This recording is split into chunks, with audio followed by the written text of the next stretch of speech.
roll call? Yeah, I mean, we do have. We have a quorum. You weren't correct. We do have a governing body present on the agenda, so. Yeah, okay.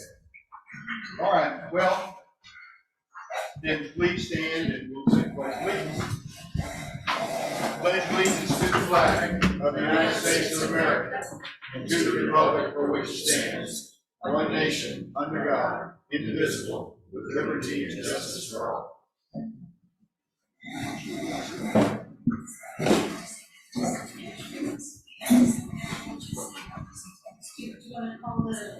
So, do we have to approve an agenda? Randy? I mean, you're just going to talk to us. I'm just going to talk to you. Okay, so the agenda is approved, and Randy Van Vleck is going to talk to us about local government. Have it. Thank you. Is it sticking up okay for you? I know this is being recorded. I don't know how close I have to get to this mic. Anyway, thank you for having me, ladies and gentlemen. I know it's been a long time coming, and it's absolutely my pleasure to be here. Now, I want to preface this with some disclaimers, I suppose. There's, I'm a lawyer, so, we all have to have our disclaimers. Maybe I shouldn't have said that. But there are more than one way to do this. Okay, there is more than one way to do this. There is no absolute, this is the way to do it, this is the only way to do it. This is my rendition of what I think are the best practices. Now, there are some things that I'm going to talk about that are required by law, and those things I'll tell you about as we go along. But some of this thing is kind of best practices. So let me tell you a little bit about me first, and then I want to just real quickly, I know you guys know each other, but I like to know my audience. I let you know a little bit about me. Yeah, I said it, I'm a lawyer. I've been practicing municipal law for over 35 years, all in New Mexico. So I've represented different kinds of municipalities. I worked with the New Mexico Municipal League for 24 years. Left that organization. Now I'm part of Randy Audio's firm. So you all know Randy. You probably run across him. I'm part of his firm. When I'm in the firm, I'm Randall, but you can call me Randy here if you wish, so we can keep things separate over there. I've been doing planning and zoning and speaking on planning and zoning issues for decades. Matter of fact, I grew up around planning and zoning because my father was a planning and zoning administrator, and I wrote my first zoning code with him when I was in college. So I've been around this ballpark a lot, and so I've learned a lot. Sometimes by the school of hard knocks, and so I want this to be also a discussion. I got a lot to talk about. But I want you to feel free, absolutely free, to interrupt me if you have a question, or if you have a comment, or if you disagree with me, we can have a short debate about that. But otherwise, I want this to be, this is for you. Okay, so I prepared what I was told you wanted to talk about, and we could add to that as we go. Okay, so real quickly, that's kind of me. Could we just go around real quickly and tell me who you are and whether you're, I think I know who the commissioners and the counselors are, but just so I know who you are, and maybe a snippet about your background. I'm going to pass around a mic. We'll start right here.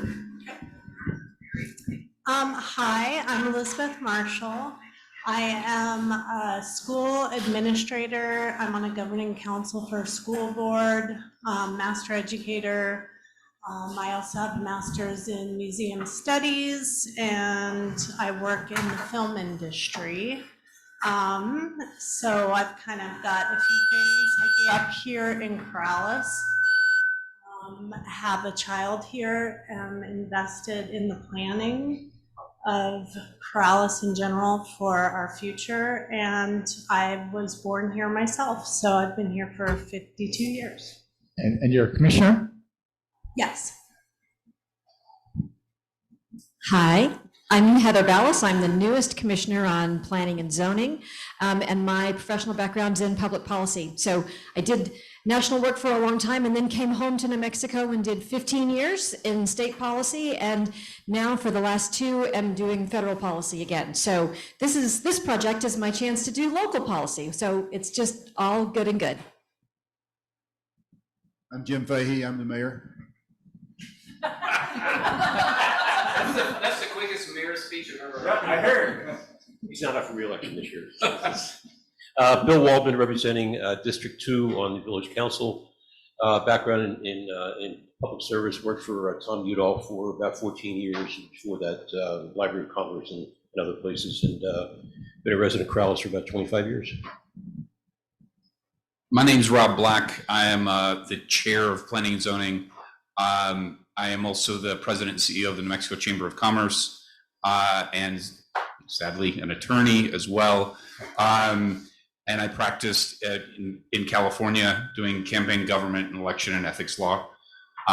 Worked in city government in San Francisco for a while. Moved home in 2018 to take on the role at the chamber, to be closer to my mom because they're all still down in Lovington. But have enjoyed the service with the commission. Good afternoon. I'm Rick Miena. I'm a village councilor. I'm the newly elected village councilor. We go back a long way, don't we? And I'm retired from the Department of Psychiatry at the University of Mexico, and also retired from the legislature after 24 years of service. Thank you. Thank you. I'm Stuart Murray. I'm the District 6 counselor for this village. I'm also a retired member of the technical staff from Sandia Labs.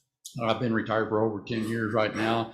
So I found genealogy being one of my other outlets besides being a counselor. So anyway, I'm looking forward to your presentation. Hi, I'm Jerry Sturmer. I'm on the planning and zoning. My wife and I moved to New Mexico about 6 years ago. My background is public administration. I worked for state government in Illinois in a variety of roles, the last of which was chief of staff for the governor. I'm Mary Chappelle. I'm a retired lawyer, a happily retired lawyer. Yes. So I'm on this commission as well as on the Bosque Advisory Commission. And in my other spare time, I work as a tutor for elementary school kids.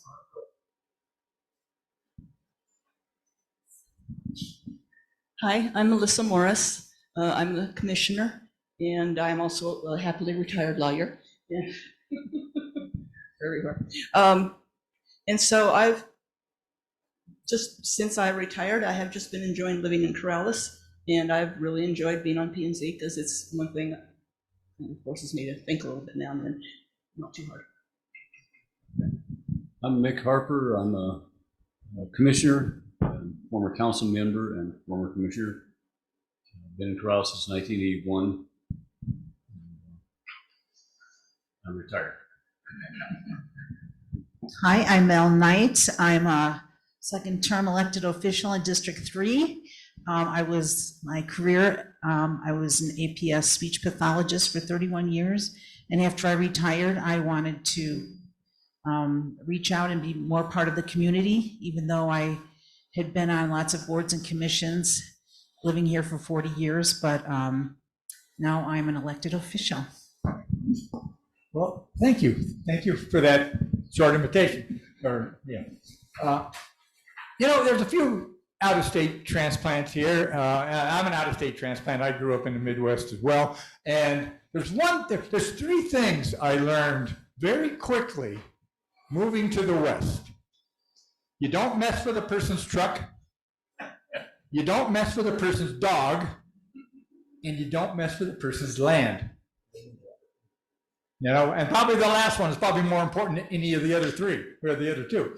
And so the counselors in the room may disagree with my next statement, but I'm going to make it anyway. I think the P&Z probably has the toughest job in the village. Village counselor is a very close second. I mean, there's that simple reason. You are people that are sitting here or there, or somewhere, wherever you sit, and you're telling people, essentially, what they can and can't do with their land. And they don't like it sometimes. And that makes it tough. And so I want to, let's go ahead and get that presentation rolling, and we'll talk about a couple of things. We're going to do a couple of things tonight. We're going to do a little preaching, and we're going to do a little teaching. So we're going to start with the preaching part. I always fancied myself as kind of a man of the cloth. But I guess I have to settle for a man of the cloth tie. But one of the things, being elected to the council or being appointed to the commission can drastically change your life. Yeah, as a commission member, as a council member, you are a pivotal member of this community. You know, the things you do shape this community. And it shapes this community in very real ways. You have, whether you realize it or not, maybe not today, maybe not tomorrow, but in 20 years, the things you do, the way you act, the decisions that you make are going to impact this village. And so you have a very, very important job, you know, and go ahead and show that first slide. You know, and so, you know, you are a partner in the future of this community. So that the way you make the decisions, how you make the decisions, the discussions that you have, the decisions you make, all have an impact on this community. And so, starting with the preaching part of it, you know, there's one thing I've learned, and I want to kind of impart a little bit of my learning, and that is that you can't go it alone. You know, there are no lone wolves in this room. You know, if you've ever been a lone wolf or ever tried to be a lone wolf, it doesn't work. And so, next slide, please. Yeah. What I'm going to invoke, you know, a cliche word, if you will, you know, this notion of teamwork. And it really is important. Teamwork at both the commission level and the council level is essential to the effective governance of this village. And I've found over the years, dealing with a lot of commissions and a lot of councils, that teamwork is the natural consequence of shared expertise. You all have a lot of different things to bring to this table, a lot of different ways to share that expertise. You know, and if that expertise is not shared, then the collective wisdom is not shared, and I think that makes for, you know, not necessarily the best decisions, because the best decisions come from those that are well thought out, that are well discussed, that are well, analyzed, that where the public has an input, where everyone has something to say about it, and where at the end of the day, in our democratic society, the majority wins. But when we go through this vetting process with shared expertise and cooperation and teamwork, those are the types of decisions that stick. You know, I've seen, you know, towns and villages where they had a strong mayor who could ramrod things through, and I also saw those villages fall apart because of that. And so, yeah, these types of decisions, when they're made collectively and after thorough thought and input, are usually the ones that make a difference and that stick. Okay, next one, please. So I want to talk a little bit to the commission, just real quickly, about what I perceive. Again, this is my viewpoint of how I view your role. You may view it differently. And we can talk about that if you think I'm off base here. But I think there's certain things that I think that are important to understand as a commissioner, and you know, to every bit of the same extent to the councilors. But I think that this applies equally to the commissioners, and that is some of your responsibilities. You know, you may not be the actual policy makers. That may be the council, but you assist in making policy. The recommendations you make. You know, after hearing testimony and hearing these cases, you know, the way you analyze those things, the way you put those recommendations forth to the city council, you know, they help shape the policy of this village. So you have a responsibility to voice concerns to the village council. You guys are really the boots on the ground in this community. Even though it's a small community, you are the boots on the ground. People are going to come to you and they're going to complain and they're going to let you know exactly what they feel about things. Yes, sir. I don't think so. Let me tell you why. I think they should, if a person comes to them and wants to talk to them and tell them something, I think they should have every right to entertain that discussion and then bring it to the council. And I think at that point in time, absolutely, it's a responsibility to say, look, this is what we're hearing around town. We can't do anything about it as a commission, but you can. And that's what I mean by voice concerns and opinions of the public is, because that's going to come out that they're going to hear things that you don't. And I think they have an obligation to at least let you know that this is happening, that these concerns are out there. And they also have a similar obligation to report back to the public. This is what's going on. This is what's happening. This is what we're doing. This is what the village council is doing. Maybe not, and I'm not talking not necessarily one-on-one, but I'm talking more in a formal way. These are the reports that they make, types of things. But and to educate and to help educate the public as to this process, because as we'll see as we go on, this is a complicated process, and it's largely misunderstood, and it's all of our obligation collectively to make sure that the people we serve, these fair folks right here, understand the process. And so. And then the last bullet, I think, is one that I see a lot, and I'd like to see more of, is monitor the effectiveness of programs. And here's what I mean by that. If you see at the commission level an inordinate number of variance requests, that should tell you something. That should tell you that maybe the standard that's in place that everybody wants a variance from is not working. Because when they come and say, you got the standard and we can't live with it, or we don't want to live with it, or it impinges on my business, or I can't do it because of whatever, that should send a message to you, and it should send a message to the council that we should at least evaluate it.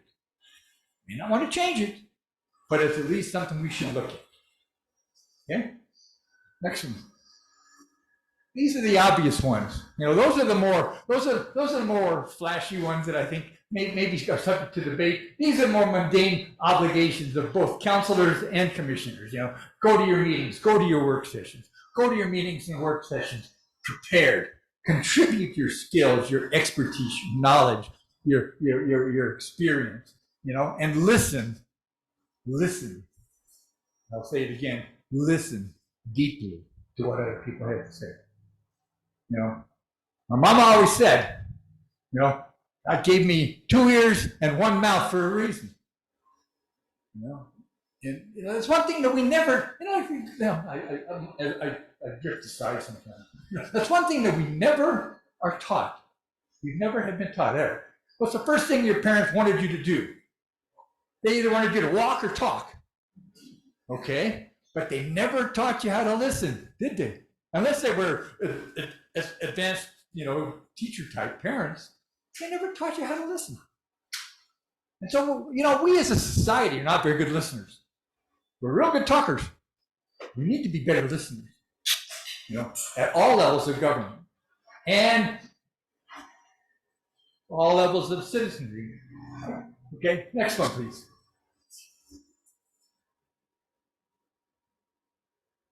Next slide, please. So, we there? Okay. Yep.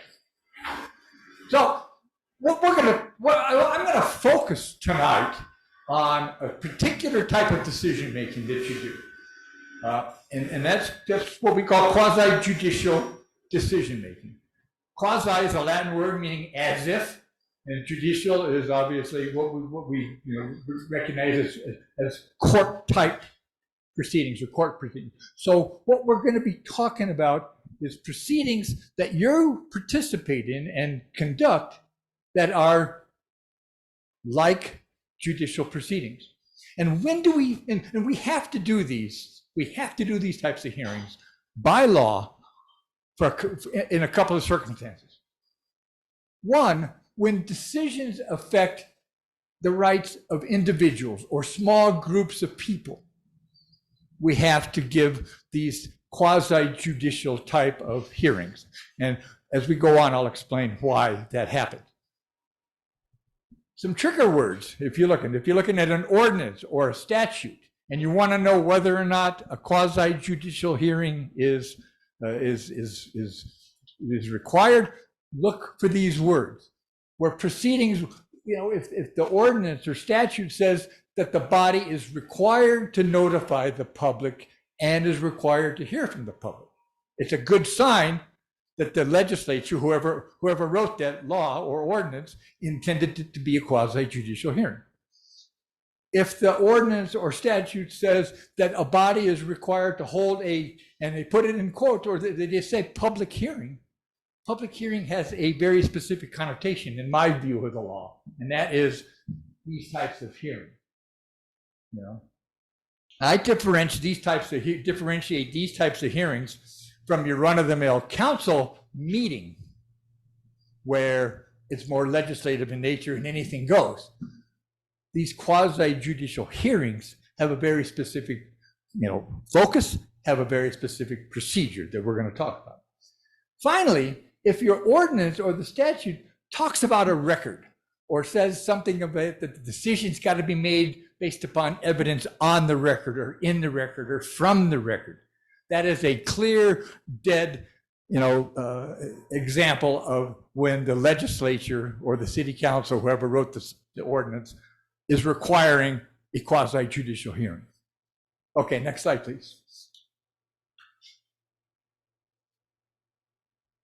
So what we're talking about here is a situation where you have a board or a commission that's empowered to investigate facts, to weigh the evidence, and then to draw conclusions from that evidence and use those conclusions, as a basis for its decision. That's kind of the essence of the end of the day of what quasi-judicial, hearings are about. But how do we get there? Let's talk about what that process is, right now. The first thing I want to say, and this is hard, this is harder for, now let me back up. Are the commissioners, are you appointed by district? Are you appointed? No, so you're just appointed at large. Okay. Okay, so this isn't so difficult for you, but it's much more difficult for you counselors. If you ever serve and ever conduct a quasi-judicial hearing, or ever have to, that's why I put that in caps. You have no constituents. You don't represent District 1. You do not represent District 2. You do not represent District 3, etc. You are a judge. You have taken off your mayor hat, you've taken off your counselor hat, and you're putting on your judge hat. Because now your focus is not what's good for District 1, what's good for District 2. Your focus is what the ordinance says and what the record says, and whether those two marry up. So it's really the ultimate goal is the best interest of the village without regard to constituencies. And I know that's really, really hard for you politicians to get away from. And in your regular run-of-the-mill meetings, politics and constituencies are okay. But when you're hearing a quasi-judicial hearing, or when you're conducting a quasi-judicial appeal, which you might do from time to time, I don't know, I think I understand your process. But if you're doing anything of a quasi-judicial ilk, you have to divorce yourself from your constituents. And you have to basically act as if a judge would act. Judge doesn't go out and talk to people, right? Judge doesn't go out and manufacture evidence. Judge doesn't go out seeking evidence. The judge sits up there on the dais and makes a decision based upon what is presented to the judge. And that's your job as commissioners That's your job as counselors in a quasi-judicial proceeding. The decision is going to be, okay, yeah, it's going to be based on the record, not on the collective, the wills or desires or complaints of people, based on the evidence. We're going to take the Joe Friday approach. Okay, just the facts, ma'am, and that's what we're going to be looking at. Just the facts, just the law. Okay, next slide. So when we talk about quasi-judicial hearings, we said that they were court-like. They're quasi-judicial. Okay, and so that's the first thing we're gonna have to have a little bit. We're gonna have to. I don't know how your meetings are run, Mayor. If you run them pretty loosely or not, and if you do, that's absolutely fine. I'm not here to criticize the way you run your public meetings. But when you come to public hearings, we need to tighten up the process a little bit. We need to be like a judge. We need to conduct our hearings somewhat like a court. You can be a little flexible. You can be familiar. You can be folksy in hometown. You don't have to be, you don't have to be that judge that you see on TV. But you have to have a certain amount of decorum to satisfy what we call due process. And we're going to talk about due process in just a moment. So from my perspective, the general subject matter that lends itself to quasi-judicial hearings in this village are conditional uses, variances, special exceptions if you have them, and maybe some zone map amendments. The first three clearly, because they relate to a particular individual. They're coming to you and asking for a conditional use permit for their property, or a special exception for their property, or a variance for their property. The time when it comes to where it might be a zone change and it might be a quasi-judicial hearing is when an individual is coming for a zone change for their property. Then I think the quasi-judicial notion would also trigger in. If you're doing a wholesale map amendment or a wholesale text amendment of your zoning ordinance, probably not so. More legislative in nature.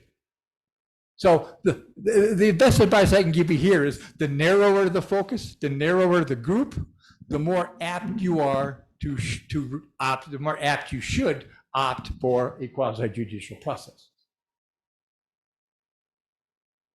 So what's so unique about quasi-judicial processes? Well, first of all, I maybe this is the wrong word, but I'm gonna use it. It was imposed upon us. The Court of Appeals, New Mexico Court of Appeals, about 3 decades ago, imposed this requirement of quasi-judicial hearings upon us in the case of Battershell against the city of Albuquerque. And it was basically a situation where the city was taking away rights in a zoning matter of an individual, and they didn't afford that individual due process. So all this is a procedure where the village gives due process of law to individuals. The Fifth Amendment to the United States Constitution says you cannot deprive a person of life, liberty, or property without due process of law. That's where this comes from. There's a similar provision in the New Mexico Constitution. So we're giving people due process of law before we affect their property rights. That's really the bottom line. I'm going to take, the lawyers in this room are going to cringe when I say I'm going to talk about procedural due process and substantive due process in about 10 sentences, but I'm going to do it. I'm going to try anyway. When we talk about due process and this requirement that we have due process, it has 2 flavors: procedural due process and substantive due process. Now, for our purposes, I can break it down this way. Procedural due process, go ahead, please, deals with the hearing itself, the process that we gave the applicant, the process that we gave the public. Okay, and so the basic component here is we're focusing on the procedural aspects of what we've done. Okay, so due process, in a nutshell, procedural due process, in a nutshell, requires two things: notice and a reasonable opportunity to participate. If you give those two things, you've satisfied the requirements of procedural due process. And for our purposes, that's what we're going to talk about: notice, reasonable opportunity to be heard, and just fundamental fairness. We want you to conduct and provide a fair hearing for those people. Okay? So what do we mean by that? Notice is statutory. It's going to be what's in your Open Meetings Act. The next slide, please. Oh, substantive due process. Let's go. Then we'll go back. Substantive due process. Go ahead. I'm sorry. I forgot my order. Substantive due process focuses on the result of the hearing. What I'm and I don't mean the actual result, but I mean the decision that the body makes, whether that decision was arbitrary, whether it was capricious, whether they just pulled it out of thin air, whether they just did something to spite somebody, or whether they did something because they could. That's what we mean by arbitrary or capricious. Okay? If it was not in accordance with law, if you did something that was completely illegal, you violated substantive due process. But the third bullet is the one that's the most important one for me right now and for this evening, and that is not based upon substantial evidence in the record. Substantive due process requires that you give them and make a decision based upon what's in the record. So it's important that people who come before the commission and people who come before the council know that they have obligations too. The applicant can't just show up and say, I want a variance. Applicants got to come up here and tell you why they need a variance, explain to you why they need a variance, show you with maps and documents and testimony that they're entitled to that variance before you give it to them. Because if you just gave it to them, that would be arbitrary or capricious. Okay, so everyone has obligations in this hearing process. And so our obligation is to build a record. Your obligation as commissioners is to build a record that supports your decision at the end of the day. That's substantive due process in a nutshell. So when we talk about notice, we're going to go back to procedural due process, finish that off, and then we're going to talk about how we do that. The first is notice. It's got to be reasonable, obviously. The Open Meetings Act, the commission is kind of schizophrenic because it's got two rules of procedure it really has to follow. The first is the Open Meetings Act. You're a public body, you're a public body, so you all have to follow the Open Meetings Act, and there's notice requirements in the Open Meetings Act that you have to comply with. And I'm not going to go into great detail, but the minimum requirements for calling a meeting is 3 days. You can call a special meeting of the City Council or of the Planning and Zoning Commission on 3 days' notice. That's the open meetings notice. But it also might depend upon your city ordinances or other state statutes. For example, Section 321.6, the New Mexico statutes, is in the zoning code. Well, it's in the municipal code, but it's in the zoning section, and it says any action dealing with a zoning matter requires 15 days notice. So if you're only given 3 days notice of your quasi-judicial hearings, we got a problem. Okay, so we got to look at both of those and make sure we comply with both of those types of notices in order to comply with procedural due process. So far, so good? I'm not going too fast? Yeah. Way too fast. No. Question on you mentioned the idea that code section 321.6. 321.6. I'll repeat the question for him. Yeah. The action of the word zoning matter is zoning matter. How broad is that? I don't have the statute in front of me, but I think that's exactly what it says. I mean, I think it's pretty close to that language. It's pretty broad language.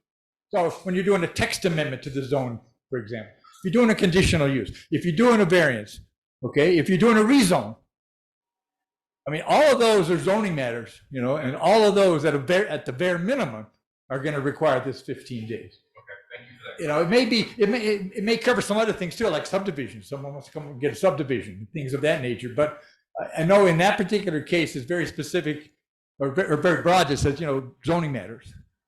Yes, sir. Actually, it's not usual, unusual question. It's more of a procedural question. Okay. I can help with it. Okay. So we got to make sure we comply with the longest, the longest notice requirement out there, right? Okay, you can go to the next one, please. So that's why you guys have kind of a difficult, the clerk of the commission has kind of a difficult role because, and maybe even in the council too, because sometimes you may have two things going on. You may have a regular meeting going on, and you may have a quasi judicial hearing going on at the same time, or a hearing within a meeting, right? You've probably done that.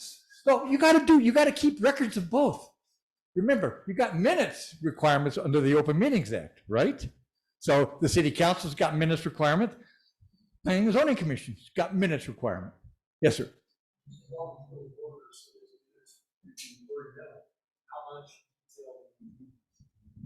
I'm sorry, how much detail? Yeah. Okay, okay, I'll try to repeat his questions, yeah.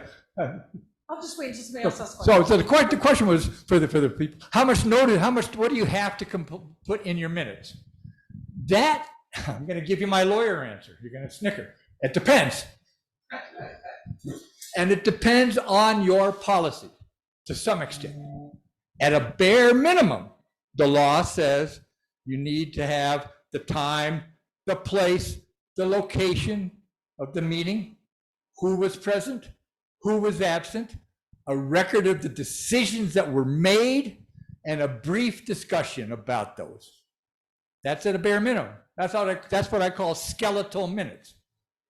Now, you can put as much minute information as you want to into it as far as the debate and who said what to whom, but then you get into problems about, how does she decide whose comments to put in and who's not?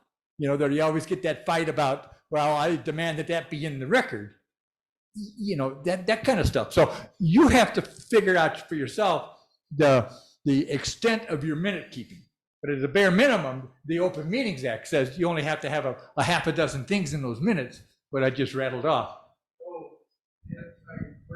Hang on a sec, she's gonna bring you a mic. I'm sorry. Just the intro. Okay. So if a IPRA request comes in and they want or whatever the minutes were required, you only have to send them what was approved. Is that correct? Well, you send them the official minutes. Okay. Okay. And whatever those and whatever form those are in. City of Las Cruces, for example, used to keep verbatim minutes. And this is verbatim minutes of city council meetings that would last 5 or 6 hours long. So it's like nuts.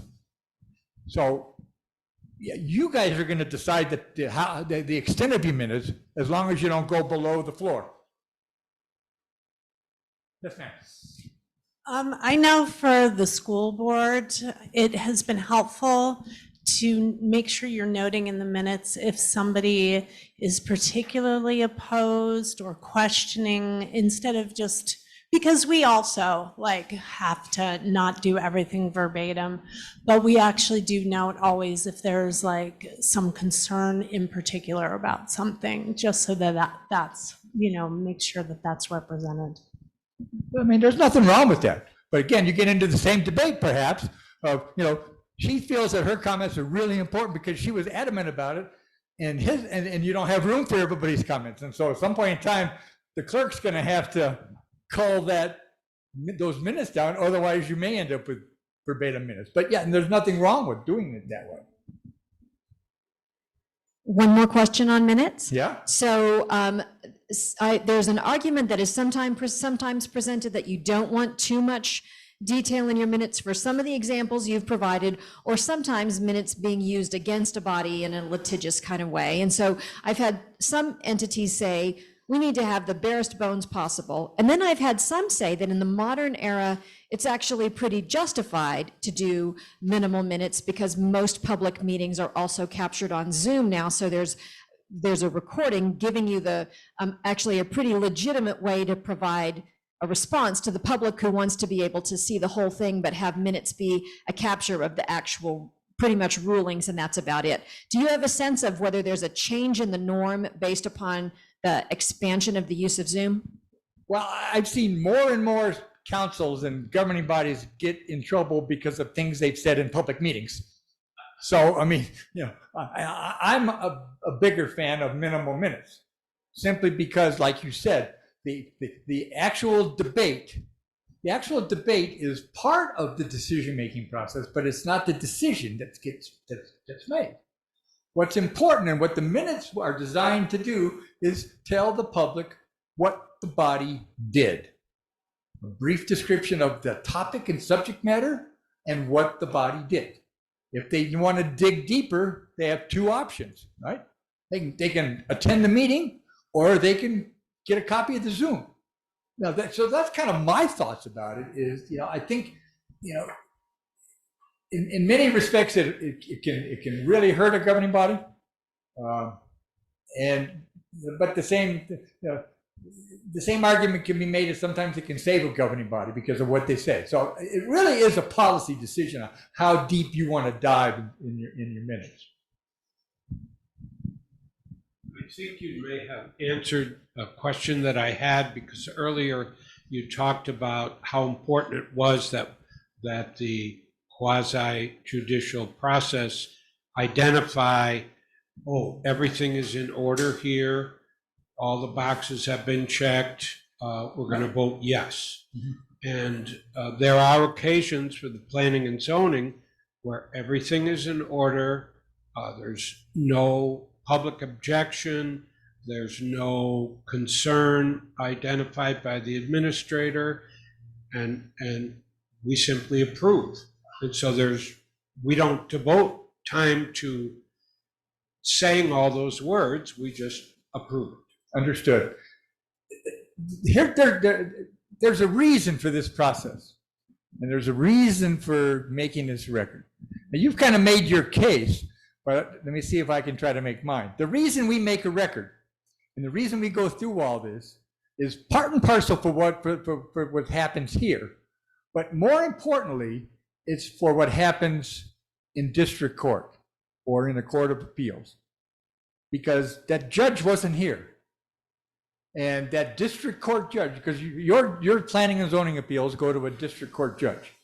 That district court judge isn't going to rehear this case. That district court judge is not going to sit here and listen to a zoning dispute. What that district court judge is going to do is look at your record and look at what you did and how you developed your record and whether you made a decision that was arbitrary or capricious or not in accordance with law or that was not supported by substantial evidence in the record.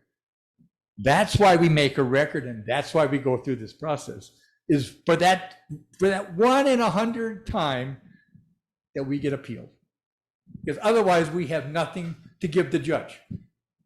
If you don't make a record, you have nothing to give the judge, and the judge can't make a decision. The record does include the whole package that was available to the public for each request. Well, the record should include everything you relied on to make that decision. Okay, and that means testimony, that means everything else. Everything that you relied upon as a commissioner to make that decision ought to be in that record. Okay. If the agenda is included. Yeah. I hesitate to ask the question, but because I think the formality part is that the official record is the minutes. No, it's not.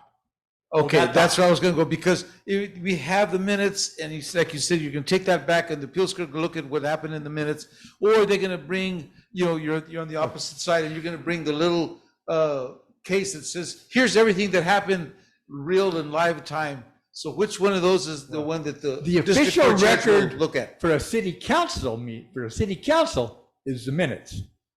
The official record for a planning and zoning quasi judicial hearing is the testimony. It will be verbatim. Okay, thank you. It will be either transcribed or it'll be on a tape or a disc. I'm showing my age now, a digital format of some sort. But just let me, I know this has been a point of discussion, and at the very end, I'll explain why I feel my way is different. So hold these thoughts. We'll get there. That's okay. No, I don't mind the question, but I will answer your question. Yes, ma'am.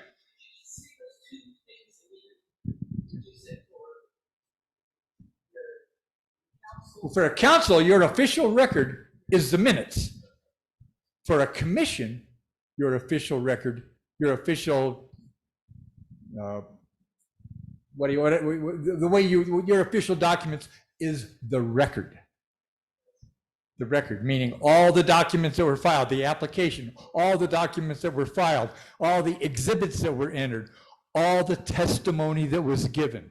That's the record. That's what the final product should be for the commission, in addition to the commission's findings of fact and actual decisions. So that's what we're going to get to, is how you get there, how we get from square one. See, we're still at square one.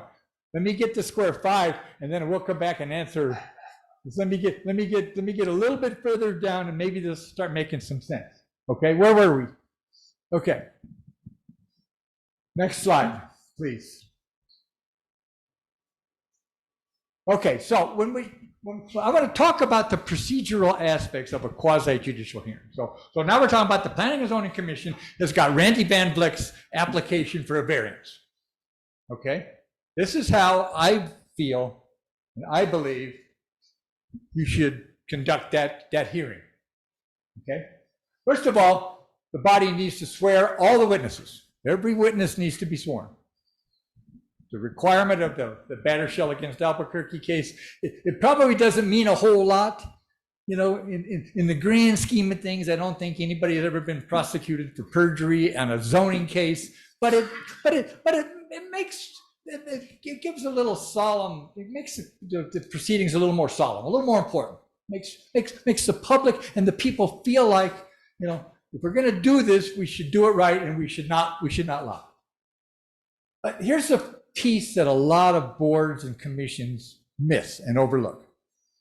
And it is that you have to at least offer cross-examination by the parties to the hearing. Okay, so when we start talking about the actual process, I'm going to give you a step-by-step process.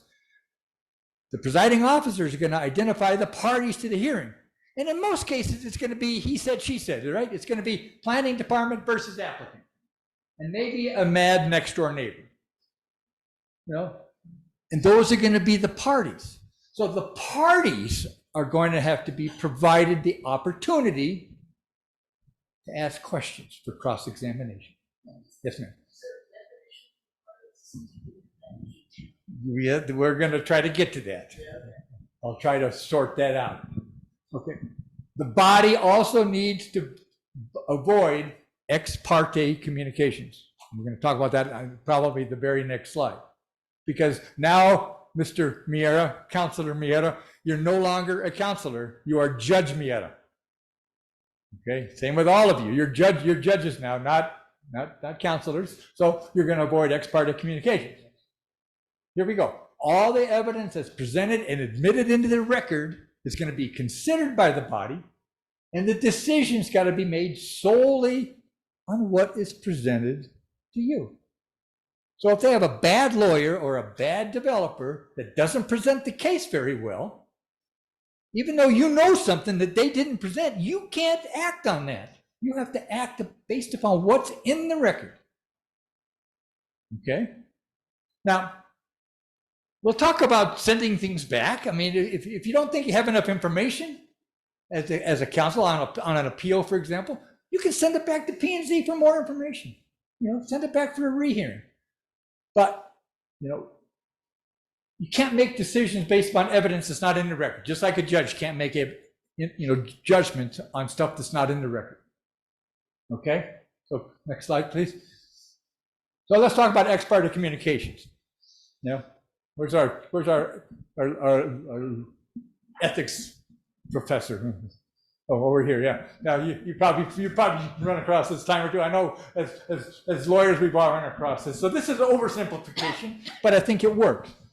An ex parte communication is a communication, whether it be oral or written or electronic. It can be any of those. It can be electronic nowadays. That involves fewer than all the parties having legal interest in the matter. Now, generally speaking, the parties in our cases are going to be the applicant and the village. Generally speaking, the way you asked about a definition of parties.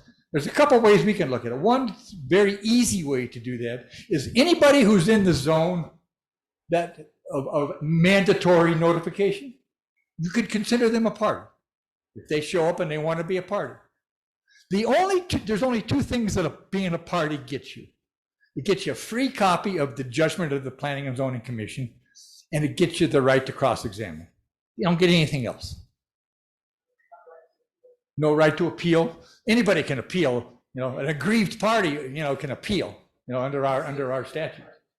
So a aggrieved party could be the next door neighbor, the guy across the street. Exactly. But so for planning and zoning purposes, parties get you, just get you one or two things, cross-examination and a copy of the decision. So I think, at a bare minimum, you should at least, if you have people in your audience that are within that 100 feet of mandatory notification, they become parties. And that would also account then for anybody else who has a pecuniary interest, a monetary interest, or some other significant interest. And it's kind of hard to define, but I mean, if they have a significant interest in what happens on that property, then maybe we should consider them to be a party. I mean, I don't know that you need to be. It's a different. You get different rights than you would otherwise, and I think you can be a little more generous in deciding who's parties or not at this level, because you don't get a whole lot for it. So, but remember, you can't have one-on-one conversation with anybody if fewer than all of the parties are present to that conversation. Okay, and if that matter is about a pending or an upcoming matter that's within your jurisdiction. Okay, so that doesn't mean that you can't talk to the applicant about who's going to win the football game next week or who's going to win the basketball game. It has nothing to do with what you're doing, as a planning and zoning commissioner. It looks bad, and it's probably not a very good decision to do that because public is going to think the worst, and rightfully so. So I think you should distance yourself from people who are involved in the proceedings until the proceedings are over. So communication involves fewer than all the parties and is about a pending or upcoming matter. Okay, next slide, please. So let me give you some examples of what ex parte communications can be. It can be obviously with people who are involved with the case. The applicant comes up and corners you at the grocery store and wants to talk to you about the case. Obviously, that's an ex parte communication. Okay? Communication with people who are not involved with that case. So that could be I have an engineer friend. I'm going to call my engineer friend and ask him about this hypothetical. Or I have a hydrologist. I'm going to ask him hypothetically, what he would do in this situation. You're getting information outside of the record. Picture yourself as that judge, what are you doing? You're going out there and you're getting information that's going to help you decide this case. Something the judge would never do, something you shouldn't do as a commissioner. This is my biggie, and I know this has caused a lot of concern across the state when I made this statement the first time about 2 decades ago.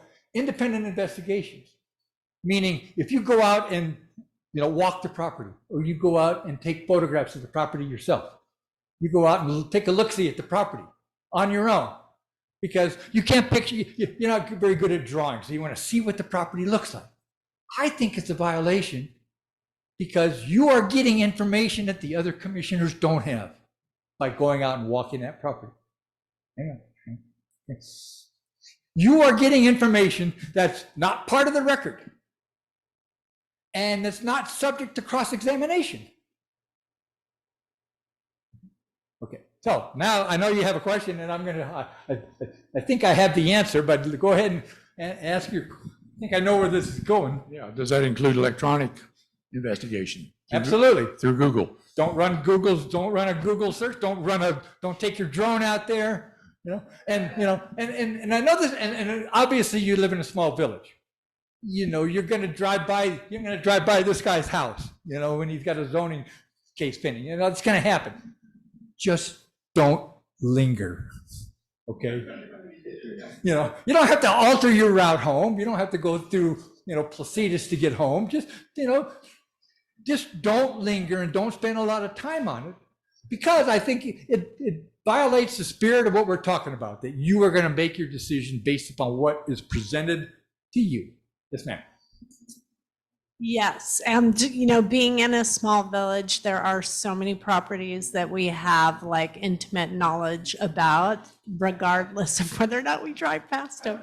So it's problematic. You just have to separate those two. Just don't go by them intentionally, and don't go by them with the intent of getting information.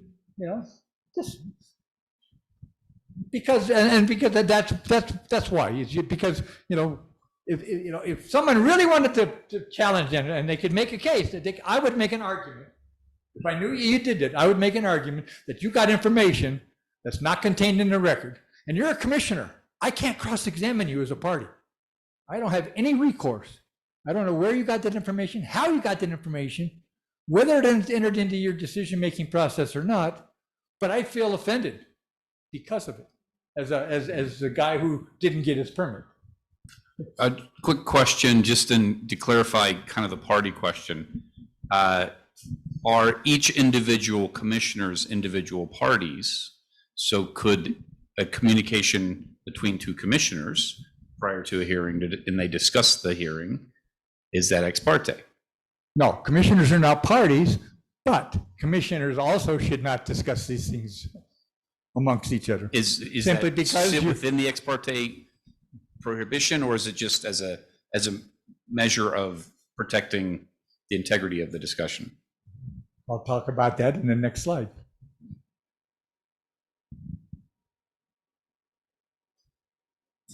So, okay, so don't get before you change the slide, that last bullet I want to comment on. They're not necessarily sinister ex parte communications. They're not sinister. Sometimes they're mistakes made by well-meaning people. Well-meaning people don't know the law. They think that, you're a commissioner, you serve me, I should be able to talk to you. But they don't know the law about this. So sometimes they're well-meaning, but just, they're just uninformed. Okay, now we can go to the next slide. Oh, okay. These are permissible ex parte communications. There are a couple permissible ones. You can talk to your staff about scheduling. You can talk to you could talk to your staff, or you can talk to one another about scheduling. You can talk to your village attorney. And you're probably not big enough. You probably don't have a commission staff, do you? A dedicated commission staff. You have a person who works for the planning and zoning department, but you don't have a dedicated commission employee, right? No, because that was my next. You can communicate with a commission staff, but next slide, don't confuse this with talking to the person in the planning and zoning commission who ministers to you, because that person is a party. Okay, the village is a party. The village is a party represented through your planning and zoning person. So you can't have you as commissioners can't have those kind of conversations. So when we go back to that previous slide, you could talk to planning and zoning staff about scheduling matters, about technical matters. How many pages do I need? How many pages? What's the page limit? How do I attach documents? Do you want them by PDF format, or those types of ministerial things? You can't talk to staff about this case. Okay? Yes, ma'am. So we're only able to look at the record. Yes. You're only allowed to look at the record. And it comes to us that there's a lot of things that we would like to know that aren't on the record. Ask Ask during at- the hearing. During the Ask hearing. during the hearing. If they can't provide it, recess the hearing until you get it. Okay, If you find that it's important, if you find that that's something you need. so you can't go to Google and look at the site by Don't go yourself. Googling. No. Please don't go Googling. Google Earth. Yeah, I know. You'd be surprised how often that happens. Oh, yeah. And how people violate the Open Meetings Act by texting one another. So yeah, no, if you ever need something that you're not getting, recess your hearing and tell them what you need, or tell them what you think you need. And then they can provide it and they can put it in the record. Then you can make a decision based upon a full record. Okay?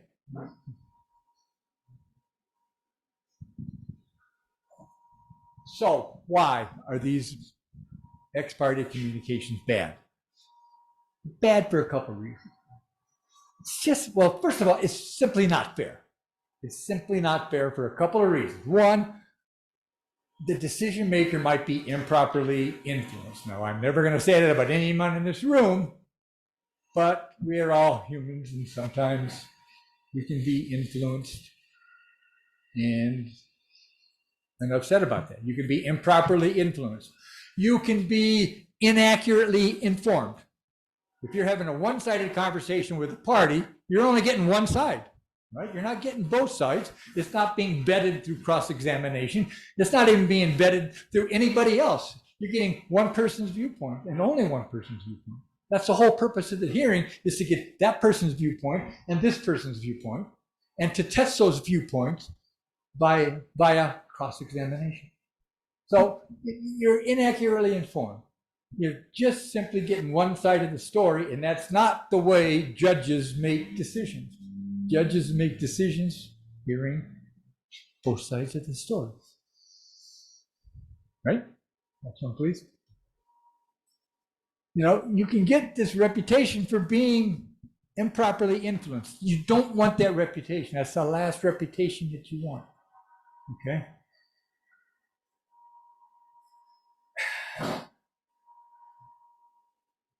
Even in the absence of, undue influence, misappropriation, misinformation, whatever you want to call it, if one party hears that you've engaged in ex parte communications with the other, what are they going to say?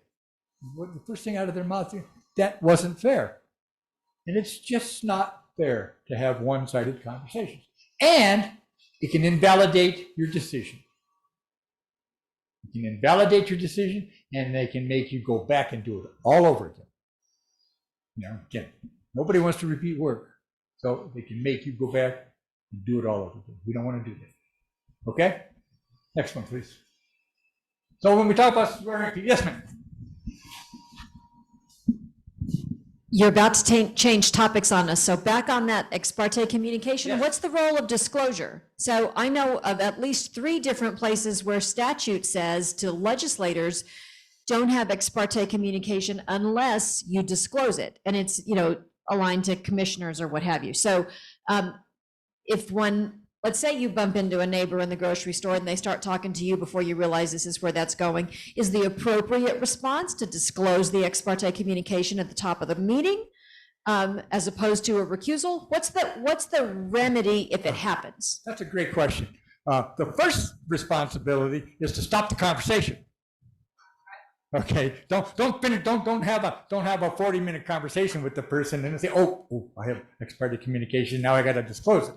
No, stop the conversation as soon as you can. Number one. But number two, yes, then there are these disclosure, protocols. And yes, if that happens to you, you should disclose that at the beginning, and there'll be a place during. And I've attached. I think you have some of the sample scripts and things that I've prepared over the years. I think there's a place in there where this presiding officer will ask if there's anybody who's got a conflict or anybody who's got anything that they want to disclose. That would be the time to say, I had this ex parte communication. It occurred at this time. It was very short. I terminated the conversation as soon as possible, just so you let the other side know that, yes, this happened. And, and if you feel that you can, and then you got to make a decision as well, can you continue to be fair and impartial? If you can, so state. If you can't, if what was said to you was, you made up your mind already, then you should say, I can't be fair, I need to recuse myself and get off this case. But disclose that to the people, to the parties, to the hearing officer. There may be certain things that the hearing officer can do to help remedy that, depending upon the severity of the part communication and what happened. But if you stop it right away, just the acknowledgement that you had it and that you can still be fair and impartial should be enough. So just to step back on that issue or the question that I asked. So it sounds like from your description, commissioners are not parties. We're the judicial. You're the judicial branch. So we're not parties. That's correct. If we happen to be a party because we're within a notice zone, then you ought not be making that decision as a commissioner.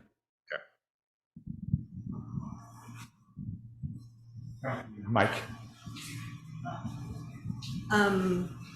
For an ex-party communication.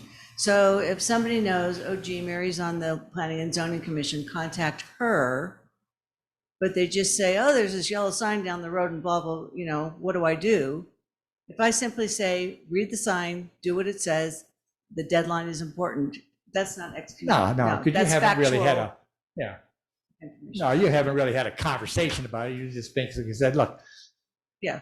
Talk to the clerk, talk to the planning and zoning person. Read the sign. Yeah, okay. Yeah, I mean, but then again, if that conversation lasts for more than about 30 seconds and people see you standing on that corner talking to somebody, they're going to suspect the worst. Right. So, we all have to be mindful. I mean, you guys are in positions now where you have to be mindful of your activities. So second question. So if a property comes before us and I have previously known of this property, as I've ridden by, walked by, whatever, and so I have some knowledge of it, I mean, that's just life. That's just life. You have knowledge of it, Okay. and if you're like me, I walk my neighborhood all the time. I walk it every day. I keep abreast of what's going on. That wouldn't invalidate me from hearing a case. It would invalidate me from hearing a case only if I did it with a view toward looking at this property vis-a-vis this application. Okay.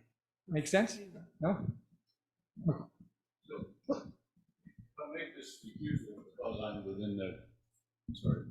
If I make this recusal because I'm within the 300-foot notification zone, is it inappropriate for me then to move down into the audience and become a member of the public commenting on it? If you choose not to be a commissioner, you're more than welcome to become a member of this public and, and serve that role.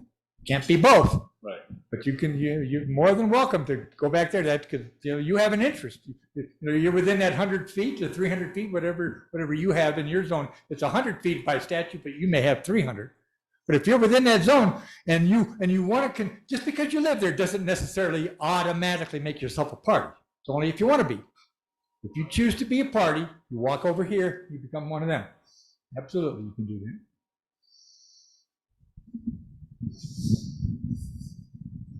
This is another what if. Okay. So I live within the 300-foot zone, but I'm a counselor and I decide I need to go give testimony. Does that mean I recuse myself if it gets on appeal? Yep, I would say so. I would say so. All right, what do we got? Okay,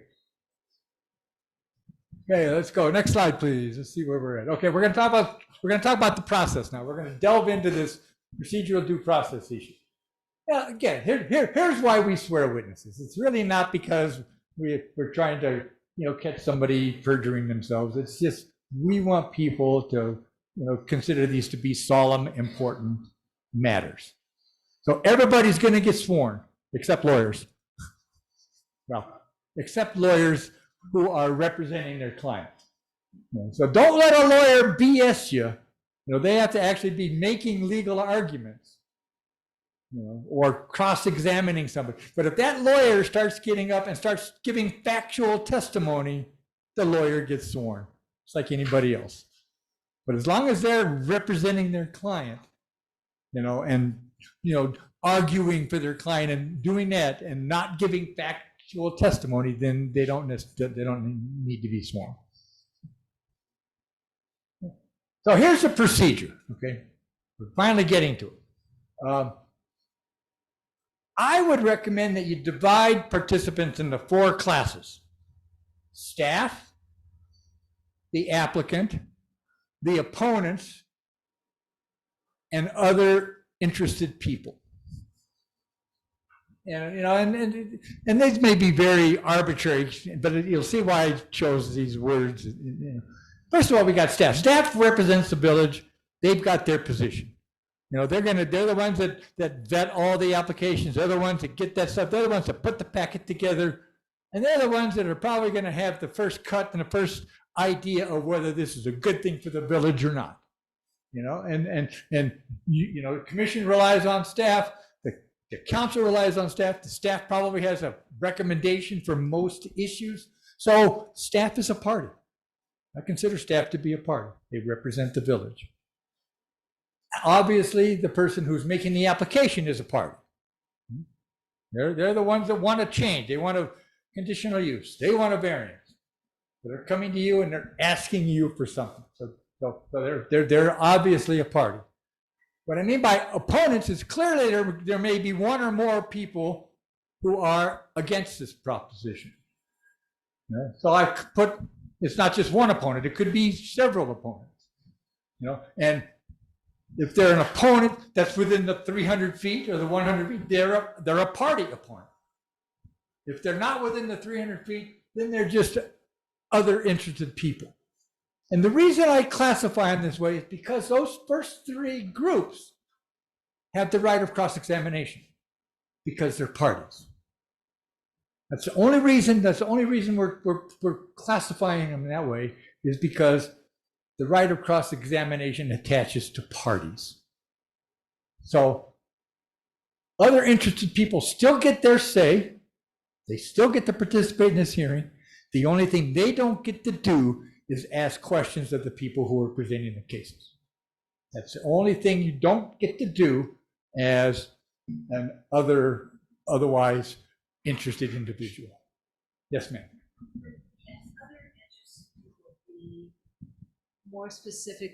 More specifically defined. And I'll give you a real life example. Sure. We had people out the door several times over, and there are people from Rio Rancho coming in to tell us that they didn't like it or they did like it. I mean, so can the chair define what other interested people, who they are? I think that's a tough one. I mean, I think that's a tough one to shut off your process just to your citizens. I mean, then we get to the point where we're going to, ask, well, are we going to require proof of residency before you can, testify at a hearing or come to the village council meeting? So I think drawing those kind of distinctions is difficult. Remember the other interested people category, they're the people who get to come up here and get 3 minutes. They're not the ones that are going to get 20, 30 minutes to present their case. They're going to get 3 minutes each, or 2 minutes each, or whatever you afford them. The parties are the ones who really have what's most at stake. They're the ones who have the most to win or the most to lose. And that's why we give them the party status. But I think I'd be hard pressed to suggest that it would be appropriate to shut out people from Rio Rancho or Albuquerque from your hearings. Yeah.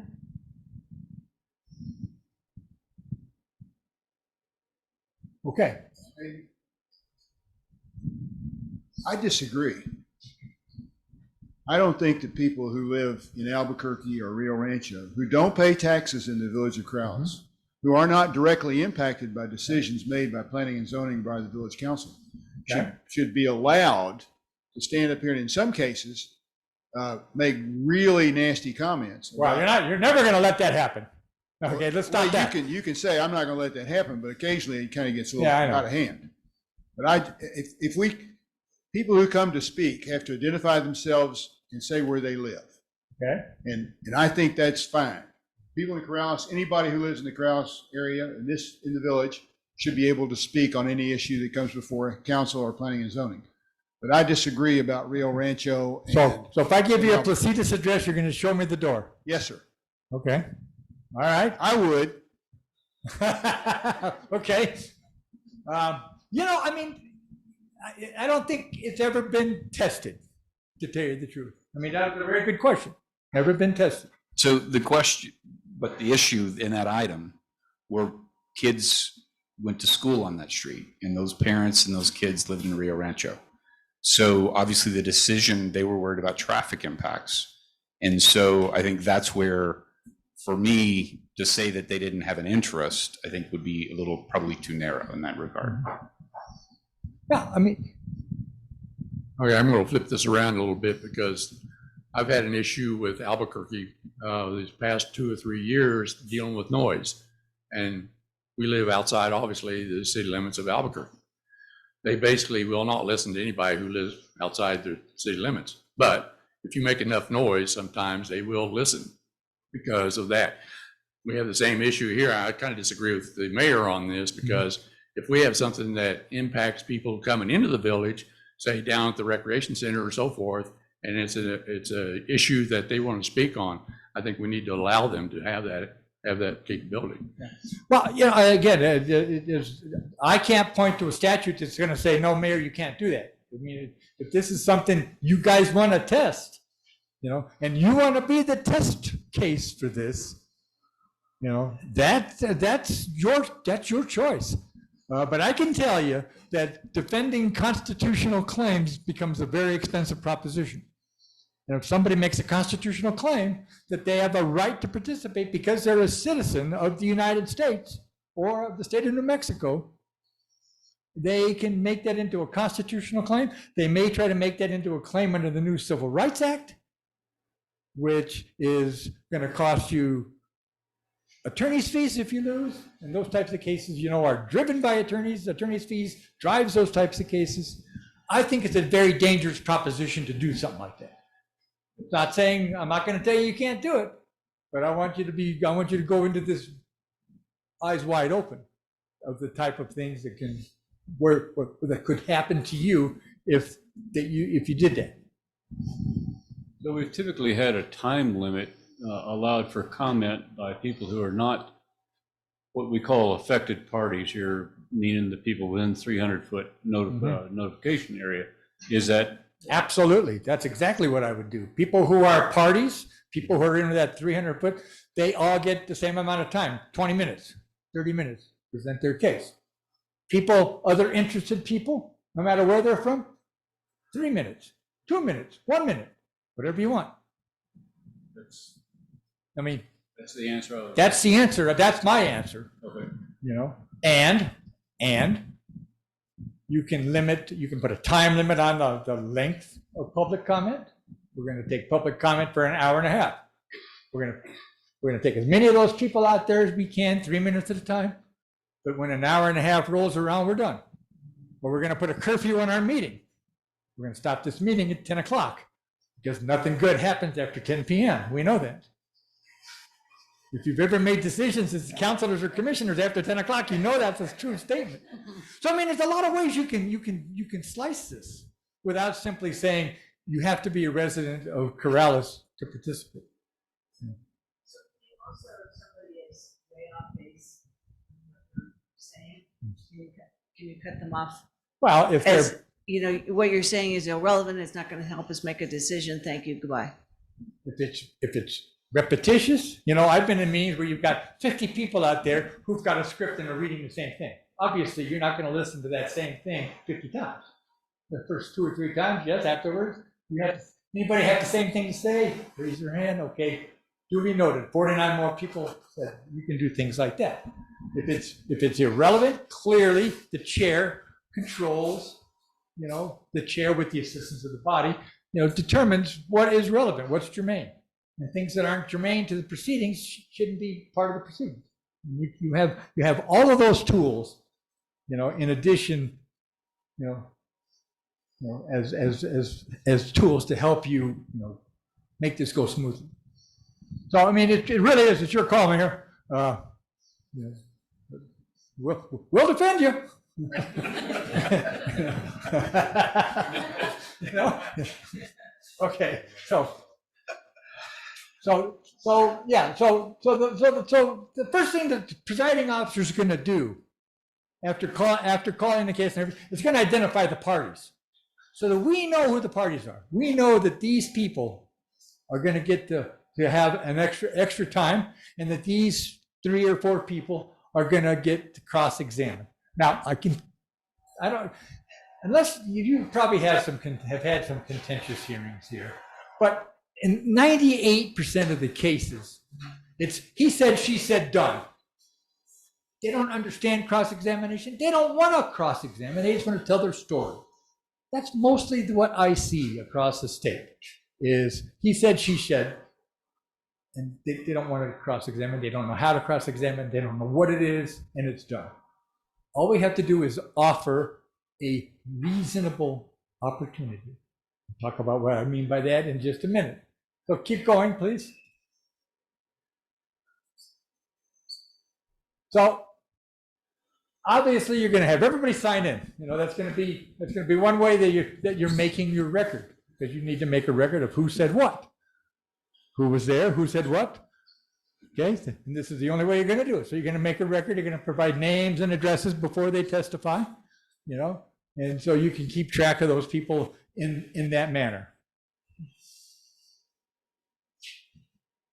So we start with staff.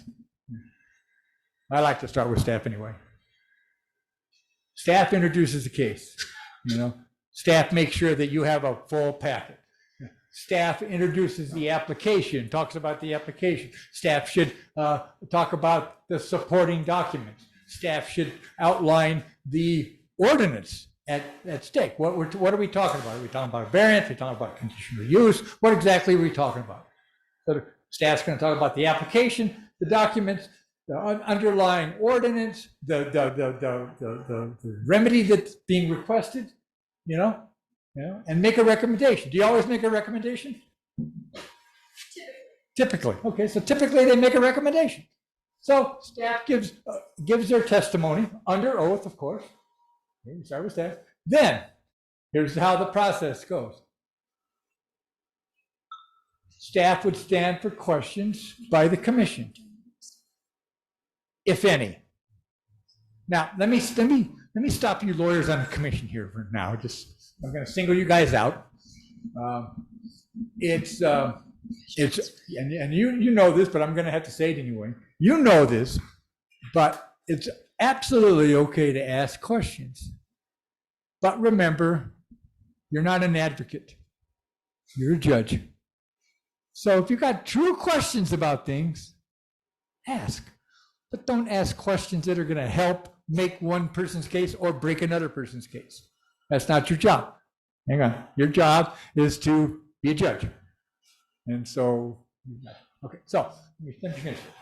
So staff, the commission will ask questions if they have any. Then staff will stand for cross-examination by the parties, if any. You offer it, you ask for it. Generally, you're not going to get it. If you do get it, you can limit the number of questions and the length of time, how long it's going to be. Make sure that, you know, it's done respectfully, all of that good stuff, you know. But generally speaking, in my experience, you're not going to see a lot of cross-examination of witnesses. So after staff has testified and been examined by commission and by the parties, we go to the applicant. And it's the applicant's time to speak. Tell you what it is they want and why. They can present documents. They can, but just a minute, okay? They can present documents. They can present testimony. They can tell you why it is they want their variance or their zone mapping. So they will state their case. They can present, they can put exhibits on, photographs, Google Maps, whatever they want. They can. Then, of course, they stand for questions. When they're done, they stand for questions by the commission. And then they stand for questions by the parties. They may have more than one witness. It would be the same thing if the applicant has 1 or 2 witnesses or 3 witnesses. The same process goes for the applicants. Next slide, and we'll see that the process continues. The opponents, the other party opponents, other party opponents have the same treatment. And as you can see, they get cross-examined. Now we get to other interested people. That's everybody else who wants to testify. They get their 3 minutes, but they are also subject to cross-examination by the parties, not by each other. So it could be a very long-winded process if everybody cross-examines everybody, which they normally don't. But then you finish your proceedings. So my question is for both the applicant and the opponents, can they introduce new evidence at the meeting, or does it have to be included in the packet prior to the meeting being, started or so? Now that's the purpose of this hearing. Now, don't get me wrong, now you're a counselor, and I know you guys have a process about taking new evidence at council meetings on appeal. I'm going to try to disabuse you of that notion. Okay? Because you're okay. Yeah, we'll talk about appeals in a bit. But yeah, ideally they should have all their evidence in a packet before the meeting starts. But obviously, this is a court. I mean, we're not gonna have the formal court rules where you have to disclose all of your witnesses and all that stuff. So the short answer to your question is yes. If they have more evidence that they want to present that's not in the packet, they can present it at the commission meeting, so long as they make copies for everyone and it's duly introduced into the record. Okay? We have an ordinance that requires submission of all documentation prior to the meeting by several days. Now, to whom does that ordinance apply? Does it apply to the commission? Does it apply to the council? Does it apply to both? Any commission hearing, it applies to everyone, it applies to the applicants and to any member of the public. Then you should follow that ordinance. If you have an ordinance that has a specific drop dead date of getting documents up there, then you should follow that ordinance. There's nothing wrong with having that. No, absolutely not. And we repeatedly deny members of the public or applicants from presenting new. They need to know the rules of the road. Okay? But that's clearly spelled out in yours. It's got to, if it's spelled out and it's clear, and they get and they should probably get a copy of the ordinance, maybe, or at least information on how to look up the ordinance or where to find it, so that they can be knowledgeable about what the process is. We don't want to handcuff them, we don't want to blindside them, but we want to make sure that they follow the rules of the road. And if that means submitting everything in advance, then that's what it means. As well, that those materials need to be available to them so that they can review them in time to be able to submit their Exactly, that helps for being a better informed commission, getting that information in advance. Just a minute, sir, I'll get to you in a minute. I'm in a middle of a presentation. Yeah. You want me to take questions from the audience, Mr. Mayor? No. Okay. Definitely don't want questions. Well, you and I will talk afterwards. Thank you. Okay, we can do that. So part of this I'm not ordinance gonna- Please don't interrupt requires my presentation. Okay, no problem. a period of time. And so the submission of documentation to accompanying or to be used in the meeting and the hearing allows time for commentary from the public. It may be short, maybe only 2 days. I'm not sure what it is, but it is there. No, I don't have any problem with those types of requirements, as long as they're uniformly enforced. If you've got that requirement that they be submitted so many days in advance of the commission meeting, then that's your requirement. Can I say something real quick? Yeah. Just for planning and zoning only? Sure. Every single application has a yellow notice sign, and it has the deadline for written communication on There it. you go. It's up for a couple of weeks, and then they have a deadline. There you go. Okay. So we go through this tortuous process for every witness, for every person, But again, Have you ever had hearings like this, where you got a lot of people who are involved and want to cross-examine and ask questions? Likely not. But I've never seen, I want to hear how you do the active cross-examination in this sort of a hearing. Okay. I haven't seen it done. Yeah, I'll get to that in just, I think that's another slide. We'll talk to that. Could I have the next slide, please? There you go. A reasonable opportunity for cross-examination. Doesn't mean exhaustive, doesn't mean, we're going to allow someone to cross-examine somebody for 20 minutes. It's an opportunity to ask questions if you're confused, if you don't understand. Next slide, if you want to explore bias, if you want to explore, these types of things are fair game for cross-examination, so long as it's conducted politely and professionally. Now, there's a couple ways to do it. This is where it depends on how much you trust the participants before. The easiest way is to let the participants cross-examine one another.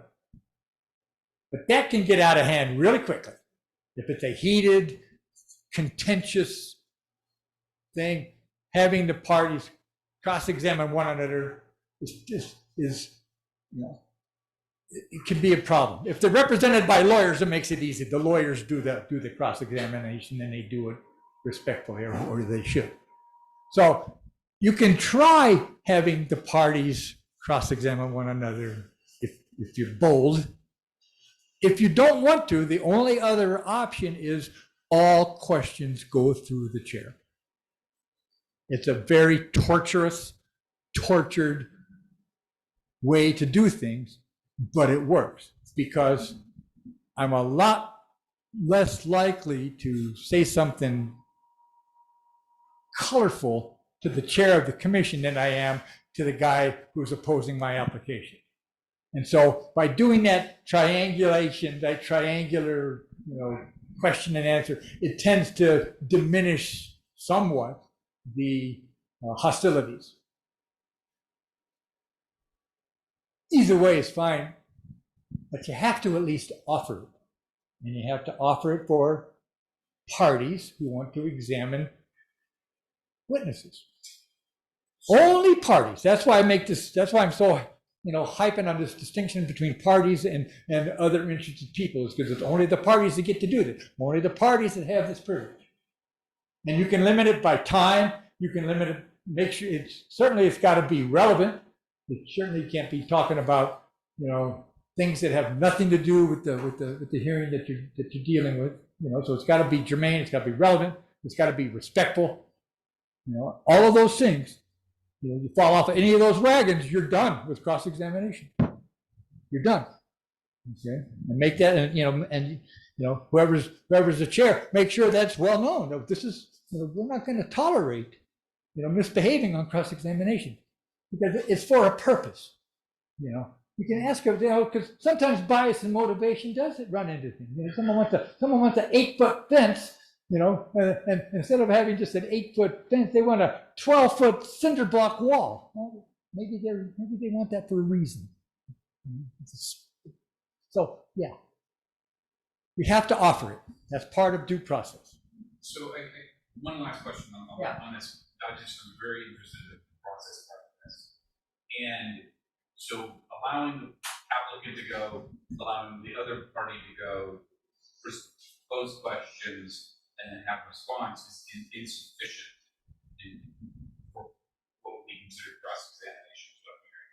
Well, and really, all you have to do is offer it. They may not, because what typically happens, I've said in many, many hearings, that what typically happens is you'll have the applicant go first. The applicant will, or you'll have staff go first, okay? And then you'll ask the applicant, do you want to cross-examine staff? And the applicant stands up and starts telling their story. I said, no, it's not time to tell your story. It's time to ask staff questions. Do you have any questions for staff? Oh, no. I want to tell my story. That's typically what happens. Okay? So in a lot of cases, that's what's going to happen to you here. Is people aren't necessarily going to want to ask questions of one another. They're simply going to want to tell their story. But you don't have to go into a long-winded cross-examination. You just offer a reasonable opportunity for the parties to ask these questions that they think they need to ask. And can you designate a particular spokesperson for a party? Or if there's 20 people who are within 300 feet of this piece, who all claim to be parties, do they all get to individually cross-examine? That's the way you determine what a party is, then yeah. I mean, because you're basically saying that people within this notification district are parties.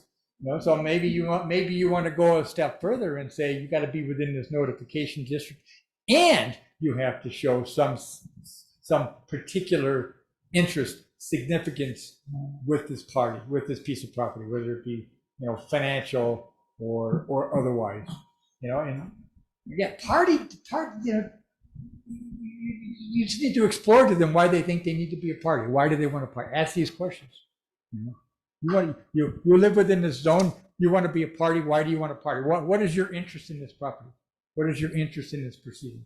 And if those interests are significant enough to you as the chair that you think party status auto attached, then I mean, this is not something you're going to get, you know, ding dong. I don't think it's just something that, you know, it's a procedural thing that we need to make sure we follow through, because we have to offer this idea of cross-examination, and I think we can limit it to parties, because if you don't limit it to parties, it's a nightmare.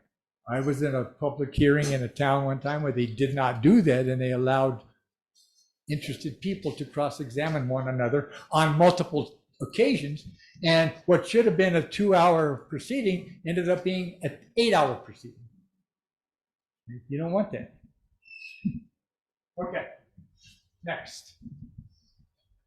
So now we're getting down to the nitty-gritty. This is where I think we're going to have some even more lively discussion.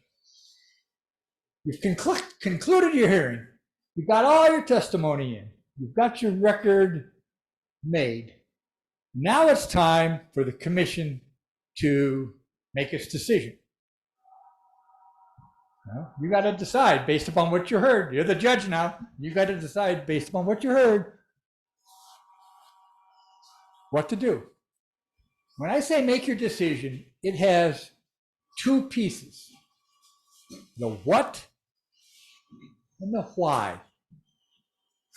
The what is, yes, you get your variance. No, you don't. Yes or no. That's the what.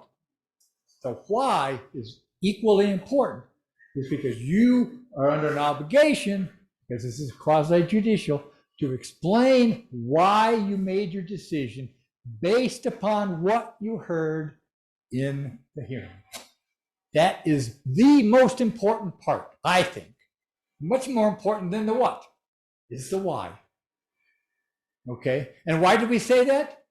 We get back to what we talked about when we talked about substantive due process. You have to be not arbitrary, not capricious. Okay, the only way to show that you're not arbitrary or capricious is to show that you made a decision based upon what you heard at the hearing. You have a basis for your decision based upon what was going on in the hearing. So it's obviously not arbitrary, because there's something to back up your decision.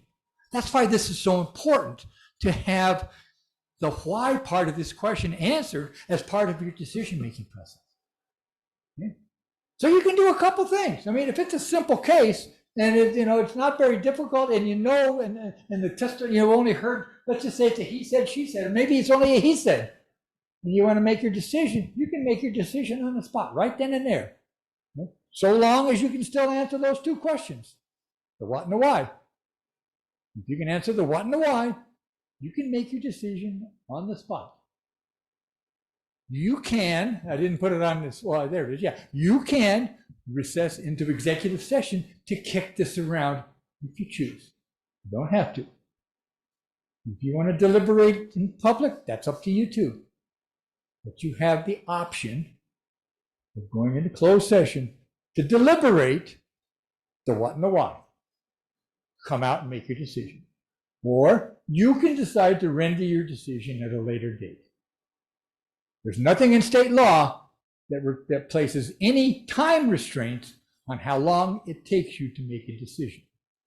You may have something in your local ordinance that governs that, but state law doesn't tell you that you have to have a decision in 30 days or 60 days. You take your time to get those questions answered and to answer those questions correctly under state law.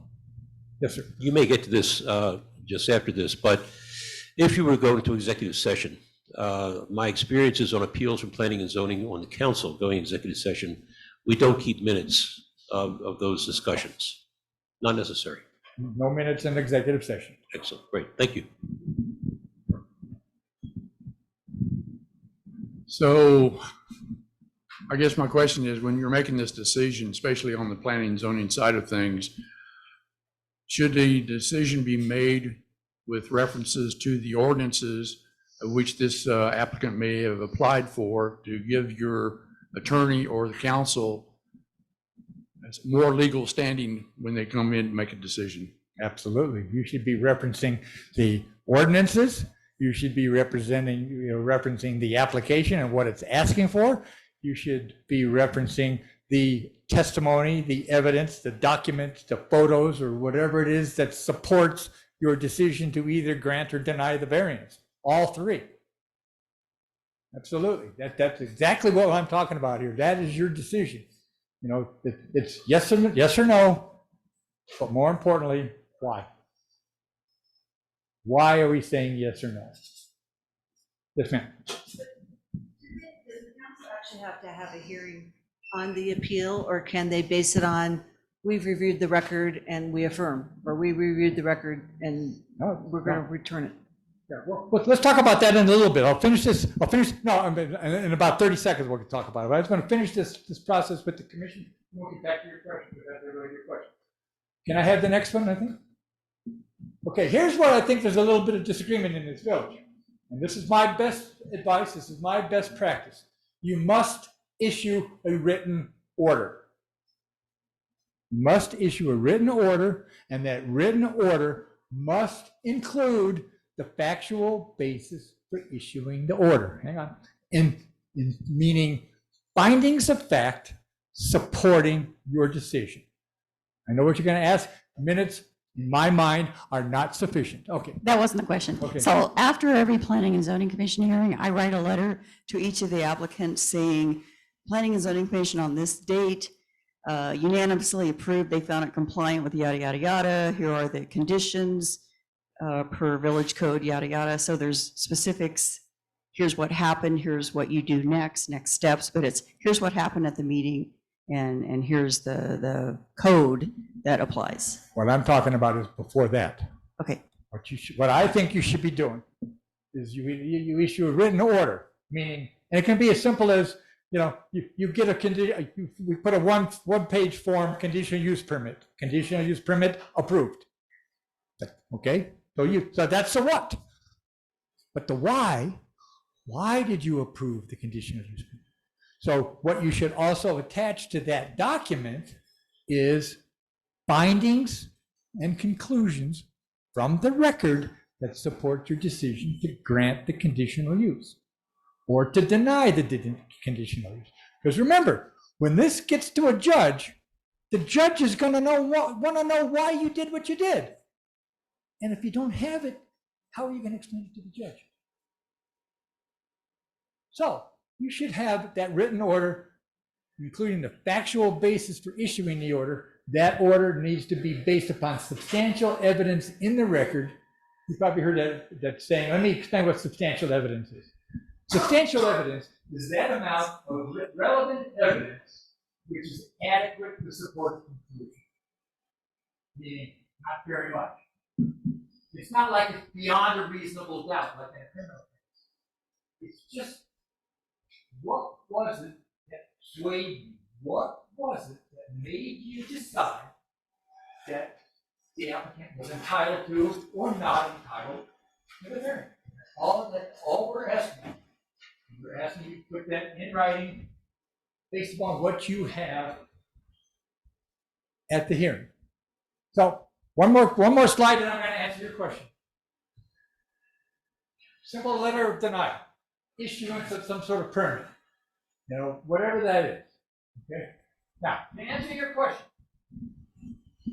this is, what I'm talking about now is the process that the commission's gonna be going through every time. If you're gonna, at the end of the day, you're gonna come up with an order, yes or no, and why. That's gonna go up on appeal perhaps to the city council. I understand you have a record review process in this village. And that's fine so long as you stick to it. And what I mean by that is, if they're gonna do a record review, basically what they're gonna do, in my mind, this is my best practice, is they're gonna look at your record and they're gonna say, did you do it right or not? They are not going to entertain new evidence. If they want new evidence, they send it back to you. Because that creates a disconnect between the quasi-judicial functions that you're doing and the appellate functions that they're doing. Because remember, I keep saying you're judges. The Court of Appeals and the Supreme Court doesn't take evidence. You shouldn't either. That's what you got this body for. This body is the one that's conducting that hearing, and you're putting great responsibility on this body. Now, if you want to hear evidence, there's nothing that says you can't conduct your own quasi-judicial hearing all over again. But that's kind of a waste of time. You're doing it all over again, But I think a true on-the-record review contemplates that they just look at your record and they say up or down. This is more of a practical. Well, okay, I'll repeat your question. Okay, this is more of a practical question. Okay. So going back to your previous slide, we issued order, we issued findings and conclusions. But there's government, there are 5, 6, 7, okay. But they're all very nice people, but I don't see them on Wednesdays. So how do we write up that as a chair appoint an individual and say, this went to you, or this decision is your job, or How do you get to that decision? Yeah. A couple of ways you can get it to writing, okay? If you have sophisticated participants, you can ask for the participants to submit proposed findings and conclusions. You may not be that sophisticated, okay? You may have staff take a stab at writing what they think proposed findings and conclusions should be and put it before you to vote on. You could have your attorney take a stab at what that should be, or your attorney and staff together cull through that record, put it together. Regardless, it takes a meeting of your commission to adopt those findings and conclusions. You don't do that. You can't do that, by doing a rolling quorum. You can't do that in any other way except to have a meeting to approve that. So if we make a decision in June, Uh-huh. that our meeting, it's not really going to be till July that everybody signed up on Unless you meet more than once a month, yeah. I mean, that's really the stark reality. Justice moves slowly, So that's applicant here to proceed. We delay the process. No, you have given them due process. We approve it. Huh? We approve them. Well, but that approval is not effective until you adopt findings and conclusions. No. So you would recommend that we slow down. I'm sorry to say, your citizens are not going to be happy, but they're going to get better justice and better decision-making out of this commission. And you are going to have better success on appeal when people challenge decisions that they don't like, if you do it this way. But we're going to force our citizens to wait twice as long. That's the process. Where is the requirement for this? Or is this just a defensive posture legally so that we're less likely to lose on appeal? Both. I think that if I had to point to some actual statutory or other, authority, it would be that Court of Appeals case. the Battershell versus Battershell against the City of Albuquerque case. Now, it's a convoluted case, but the bottom line is it says you have to give, substantive due process. Yes, sir.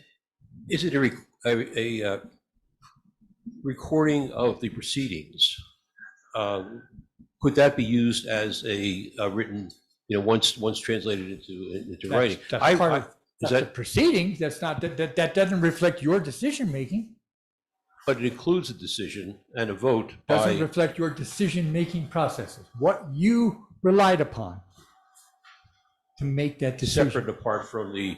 Because remember, the reason for that, and maybe this is more CYA than anything else, but the reason for this is to show, you can show the world and show your public that you're not acting in an arbitrary manner.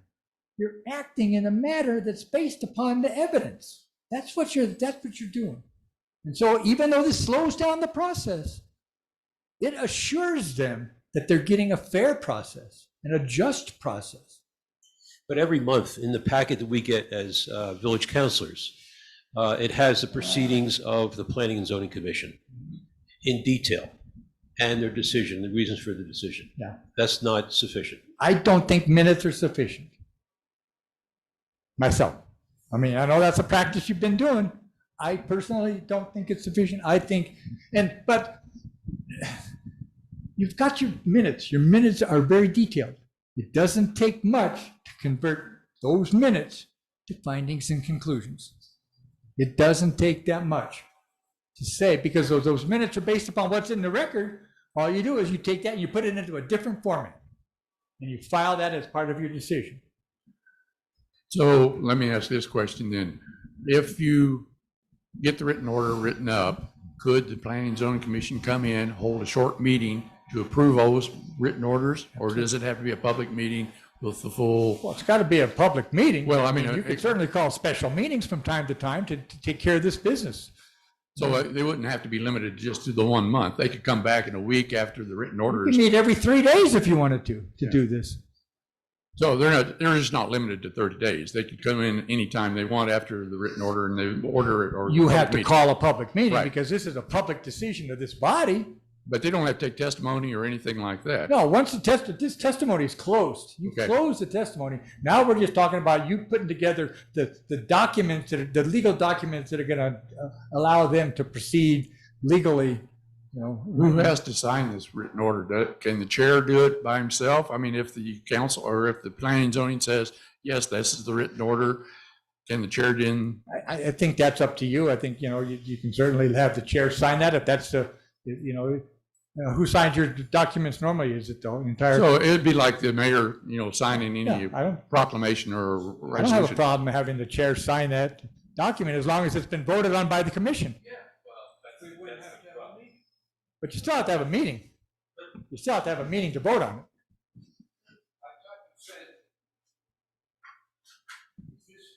No. You have to have a meeting to vote on those findings and conclusions, unless you do it at a meeting that's already existing. You can't go in one by one. I suppose you could go in one by one and look at them and review them, but you still got to have a meeting to vote on them as a group, because it's a group decision.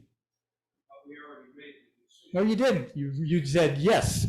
No, you didn't say why. You have to say why. No, you didn't. The minutes didn't say why. Well, we're gonna agree to disagree, and I'm gonna give you my best advice as a lawyer, as your lawyer. And I appreciate that for being defensive purposes, but I also want to be reflective of being a servant to this population and being responsive to them in a way that's responsible at a time. You're not gonna serve this public if you get sued for not doing what you need to do, with all due respect. Yes, ma'am. I was wondering if we could make kind of a form that says, for example, there's ones for short-term rental, there's approval denied, and then there's an area in there to include the ordinances and the evidence, and it could just be filled out during the meeting and signed before we left. Yeah, I mean, on those simple cases, that's exactly all you need. Right. Okay, I'm talking about these complicated, convoluted cases where you're Yeah, gonna yeah. really. So Remember what I could said, you be- can make that decision on the spot. If you can make those, if you can answer those two questions on the spot, then do it. By all means, do it. I'm sorry, that's what we do, and I'm this. I don't believe you're doing that. You're not issuing findings and conclusions. You're issuing minutes, which are not the same. just needs to be in a different document format, that's what he's saying. So if we adopted something like that, and everybody signed on the documents of the findings before we left, and a lot of those evidence is presented prior, and then we had, additional findings, the whys that we put in there, then everybody needs to just sign this paperwork that they need to be, unless it's a complicated case.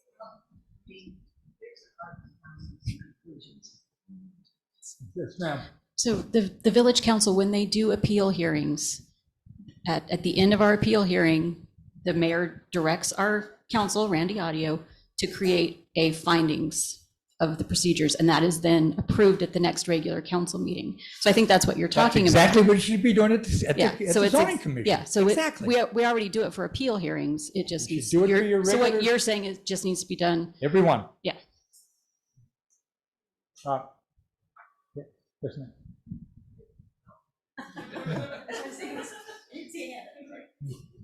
So is there any reason why, as part of the final decision, once we make one, we can't then just state what our findings and conclusions are at the end of the one hearing?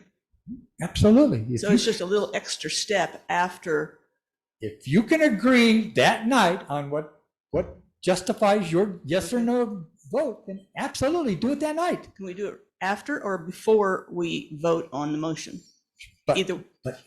it's gotta be part of that document. I'm Because sorry. that's what goes to district court, remember? Run through that again. I'm sorry. The question is, do we need to do that before we actually make our vote on whatever the motion is to approve or I deny? think it ought to be, well, I think it ought to be part and parcel, they ought to be part and parcel. I vote to approve this variance because Okay. the record, this evidence was here, this evidence was here, this document said this document said no. All of this stuff combined Okay. supports my decision to vote yes. Oh, okay. That'd be the And easy it's not way. that difficult, folks.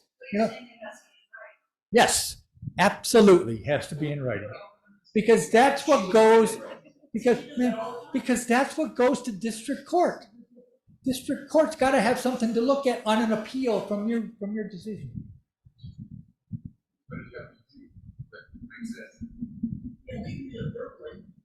Can somebody, Can't rely on Lori to do it for you. You've got to make the statement at the meeting. So Lori, you read it. Yes, I think that's just part of making the motion, doing, discussing among ourselves what we're going to do, and then saying why. During that discussion, extrapolate into. Yeah, but I think what he's saying is, we don't have to sign on. well, if you're all doing it at that same meeting, then you're all voting. It would be if it's part of the motion. Part of the motion.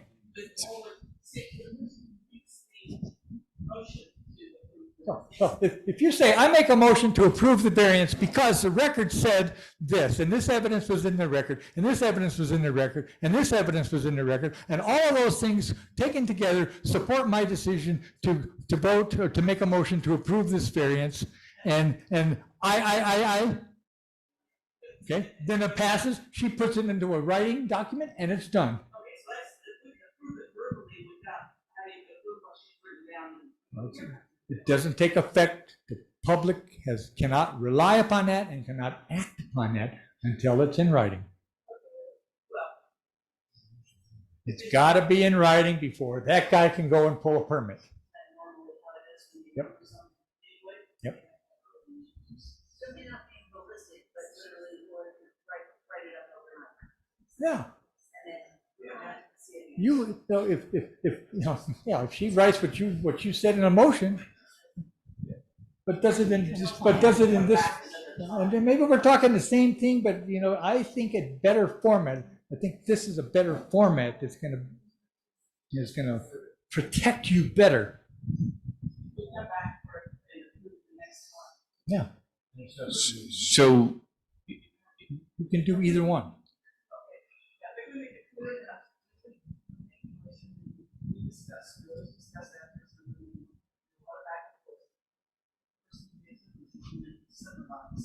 So as long as that information that you're saying is in the record. So I guess, sorry. I just want to go back to a question I asked about an hour ago, which was, there's no dispute about a particular application. It filed, in the record, we see the statute that or the ordinance that we're following. Everything is clear. Nobody has an objection. We have to then recite out loud all of those things. Typically, we don't recite when there's no objection. And the reason why is that person who objects may not be at this meeting. That person doesn't have, in order to But object. we do announce that this decision can be appealed within the statutory time. And the We reason do you want announce that, that. the reason you want all that in that record and in that document is because there may be somebody who Yes. was not at that meeting, who absolutely disapproves of this, who has the right to appeal. Okay, and if you don't have that information in your record when you've made your decision, then you're lost. You've lost that case. You cannot win that appeal. Absolutely. Any aggrieved party can appeal a decision of the zoning authority. They don't have to have been a member of the part of this proceeding to appeal. That's the difference in party status that you would normally be used to, you know, in other types of law. This is.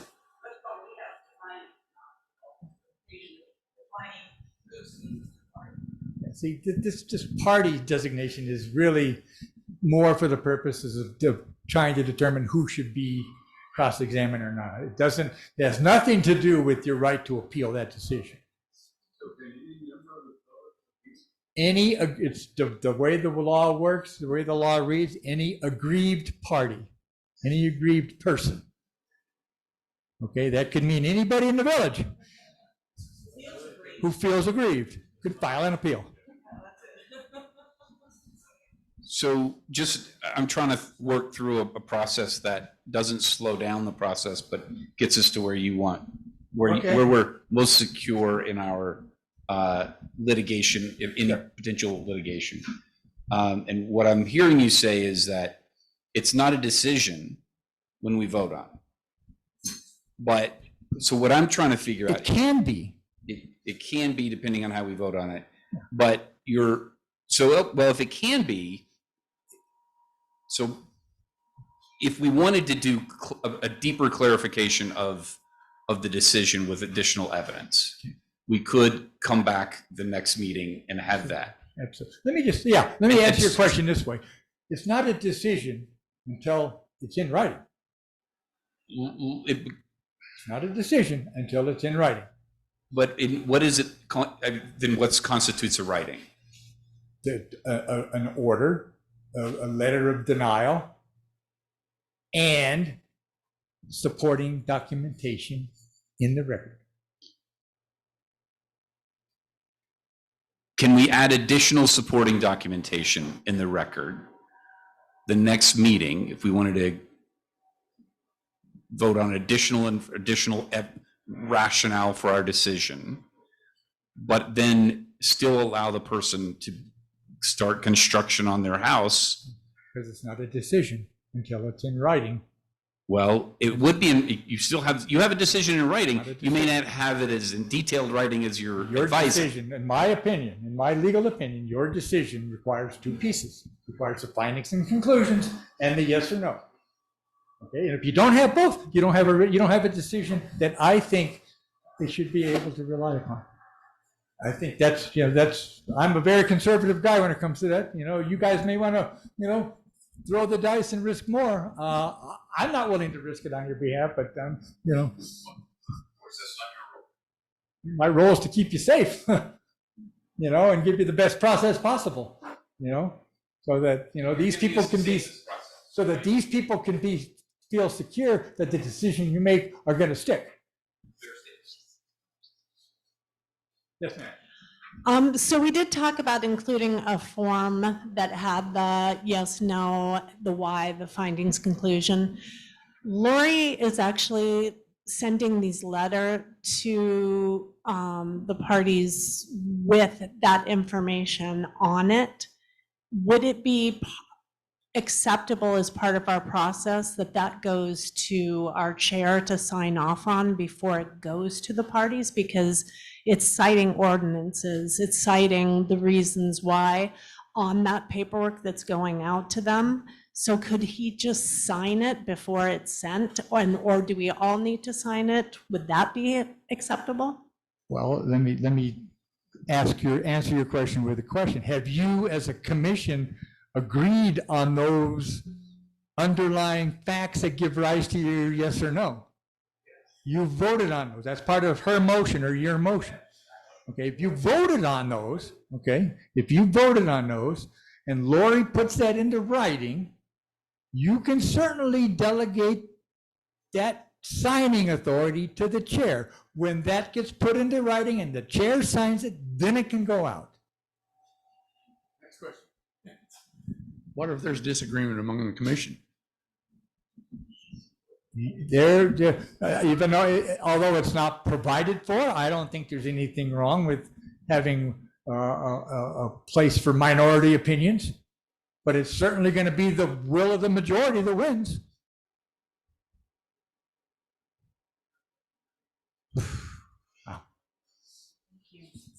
Since it sounds like a new procedure, a new way of finishing up a variance or is in play here, do you think the P&Z Commission needs to have the attorney there for the next maybe couple of times so this becomes more of a habit? Well, that's your call. You know, I don't think it's a new procedure. I think it's a decades-old procedure that you maybe now being acquainted with my variation of that decades-long procedure. But if you want to have an attorney present, I think that's a capital idea. You know, and again, you know, Mr. Audio may look at this differently. You know, this is the way, you know, every planning and zoning commission and city council that I've ever represented, this is the procedure that I have, you know, walked them through and asked them to follow, simply because it affords, you know, the best protection, you know, and make sure that the best decision and the best justification for the decision is made. Because, you know, that's the question that's going to be asked of you ultimately. Why did you make this decision? And if it's not in your record, you can't answer it. You know? And then if you can't answer that because it's not in the record, then you're going to be accused of being arbitrary or capricious. And that's not what you want. You want to make your decisions based on what's in the record. And the only way to do that is to show that this is what you're doing.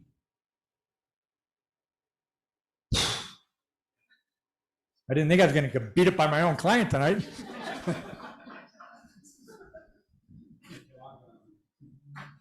Anybody else? I'm going to get beat up outside too, I think. Yes. So basically, you're saying it needs to be clean, clear, and documented.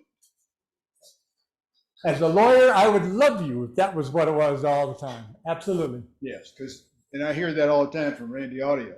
We want a clean record, we want it very clear, and we want it documented. If that's what your constituents are asking for, then let's give it to them, with the understanding that it's going to be, there may be a little bit of a heartburn getting there, and there may be a little bit of delay getting there. But once we get this process ingrained in your system, it's not going to be that difficult. And in 99% of your cases, it's going to be a he said and not even a she said anyway. And so your information that's in the record is going to be right there in front of you. You can make that decision based upon a motion, and Lori can put that in a document, and you'll be done. But when they do, if Lori does something like that, it does have to come back to them for them to approve it in an open session? But this is Or they can delegate the chairman to sign it? this is a collective decision. Once the decision is made on both of those questions, the physical signing of the document can be delegated. But they have to vote in a meeting. Yes, we voted yes to give the variance, and this is why. As long as they do that, write up those documents and delegate it to the chair. Is it legal to do it as an e-signing document? So if, for example, we decided that it should go out to all of the commissioners, so we have eyes on it before it's signed, can we all sign that as an e-document and just have it sent back that way? See, the problem with that is I think that might be considered as voting on that document. You know, you would actually have had to have voted on that document. If it's your practice to have every commissioner sign the document, you know, then I think if you vote on it at a commission meeting and then you can e-sign it, I think that's fine. But you still need to have a vote of the commission in a public meeting to say, we answered those two questions.